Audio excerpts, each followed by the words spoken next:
मेरे कप्तान ने कल मेरे मुल्क के अदारों को जिस तरह बेनकाब किया, आप लोगों ने देखा कि रात 11 बजे भी अदालतें लगती हैं। क्या आम बंदे के लिए 11 बजे अदालतें किसी की लगी? आज तक अदालतें नहीं लगी।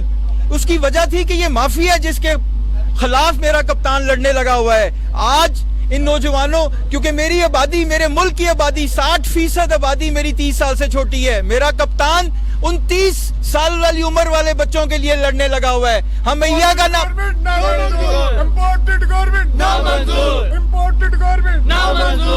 मेरे कप्तान ने कौम मुत्तहिदा में ला इलाहा इल्लल्लाह का ये कर सकते हैं, ये नहीं कर सकते। ये इम्पोर्टेड गवर्नमेंट आज हमें इनका रास्ता रोकना पड़ेगा। हमें कप्तान के साथ चलना पड़ेगा। कप्तान हमारे मुस्तकबिल के लिए, हमारे मुल्क के मुस्तकबिल के लिए काम करने लगा हुआ है। कभी ये नहीं हो सकता कि बाहर की कुव्वतें आके हमारे मुल्क के ऊपर मुसल्लत हो जाएं। हम एक अल्लाह को मानने वाले हैं, नबी सल्लल्लाहु अलैहि वसल्लम की उम्मत है। हम इसका मुकाबला करेंगे, इस माफिया का मुकाबला करेंगे।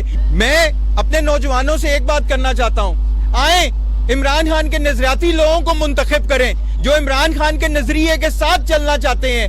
आज हमने कोई ऐसी हरकत नहीं करनी। हमारे कप्तान ने कहा कि पुरअमन एहतजाज करना है, लेकिन हमने इस माफिया का मुकाबला करना है। अकेले मेरा कप्तान नहीं कर सकता, हम सारों को उसके पीछे खड़ा होना है। आज आप लोग खड़े हैं, अल्लाह ताला आप लोगों का हामी और नासिर हो।